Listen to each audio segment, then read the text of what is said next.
Before this video begins, I'd just like to give an extra special thank you to my patron, the Beast Boss. Links to join the Patreon can be found in the description down below.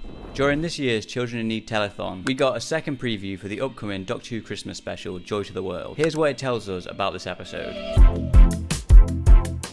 Okay, so Children in Need has been a part of Doctor Who for the whole RTD2 era so far. It's made an appearance at it every year during that era, starting in 2022, I believe, for the RTD2 era at least, where they announced Millie Gibson as the new companion during that year's telethon. Then the next year, in 2023, we got Destination Skaro, a little minisode sketch sort of thing before the 60th anniversary specials started airing. And this year, we didn't get a minisode or anything like that, which would have been nice, but we got a clip from the upcoming Christmas special Joy to the World, a second preview clip after we got the first one at Comic-Con earlier this year. So I've already posted my initial reaction to this preview on the night that it aired. I had to edit it down a little bit for copyright reasons, so you can watch that version on this channel, but I also have the full uncut reaction on my Patreon page. But in this video, I'm going to be breaking down everything that preview shows us, but comment below if you think I've missed anything. So without further ado, let's get into the preview.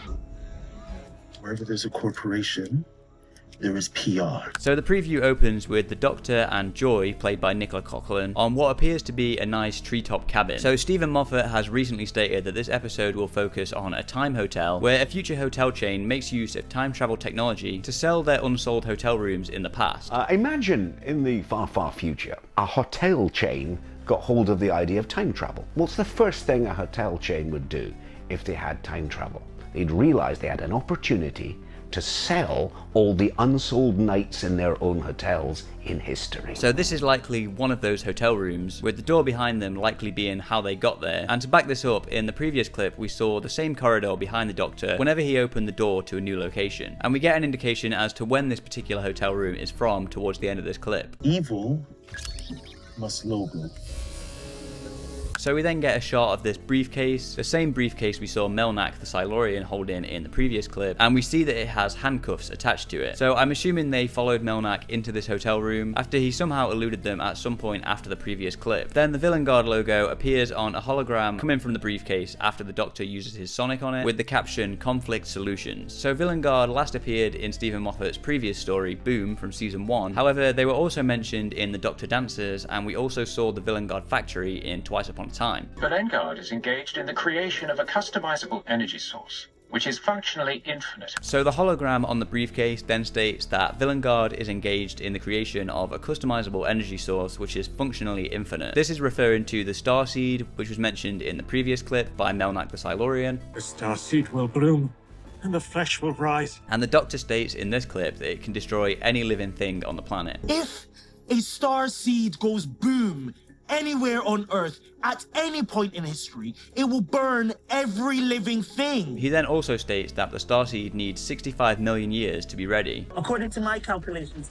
we would need to check into the time hotel 65 million years ago. With the Doctor assuming that the time hotel only goes back as far as human history, meaning that Melnak the Silurian wouldn't have gone far back enough in time for this to work. But human history is only a few thousand years long. You're going to need a lot longer than that, like way longer. However, we then get the reveal of a T-Rex, which not only could be a reference to Deep Breath, another Stephen Moffat story, but also reveals that we are now 65 million years in the past. So Melnak appears to be working with Villain Guard, making use of the time hotel to plant the starseed 65 million years in the past, meaning it will be ready in present day, which is when Joy is from. So maybe this location is a Silurian hotel room 65 million years in the past, as we know Silurians are also from Earth and existed before humans did, which is likely why we have a Silurian character in this episode.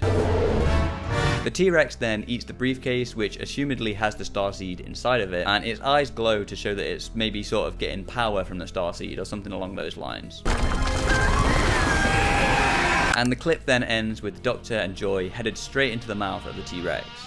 So I've seen some people suggest that the starseed may be being used as an energy source for the time hotel, but what this clip indicates to me is that Melnak is working for Villain Guard and is making use of the time hotel to send the starseed back in time, giving it enough time to grow. However, we did see in the previous clip that Melnak is wearing a hotel manager badge, so maybe it is being used to power the time hotel, meaning that this is some sort of self-fulfilling prophecy where Melnak is just going back in time to fulfill the prophecy of power in the time hotel, but for him it's already happened as the time hotel already exists exists and is allowing him to go back in the first place to plant the starseed and therefore power the Time Hotel. But let me know which of those options you think is more likely. Do you think he is working for the Time Hotel and he's going to make sure that the Time Hotel is able to exist and be powered? Or do you think he's just making use of the Time Hotel, working for Villengard as a way to plant this starseed for other nefarious reasons? And just quickly, one thing I forgot to mention whilst recording this video is obviously we haven't got a trailer for Joy to the World yet, just a couple of previews. We are obviously expecting a trailer to be released at some point before the episode airs, and obviously with Doctor Who Day coming up on the 23rd of November, which shouldn't be too long after this video releases depending on when I get it out, it's very likely that we could be seeing a trailer for Joy to the World on Doctor Who Day as part of the Doctor Who Day celebrations. So if you want to see my breakdown and possibly my reaction to that trailer when it does hopefully come out on Doctor Who Day or at some point soon, make sure you subscribe to the channel so you don't miss that when that does end up happening. And let me know if you think that theory is likely, if you think that a trailer is going to drop on that day. But back to the rest of the video. And like I said at the start of this video, let me know if you think I missed anything during this preview. And if you want to watch my breakdown for the previous preview clip we got at San Diego Comic-Con earlier on in the year, you can watch that here.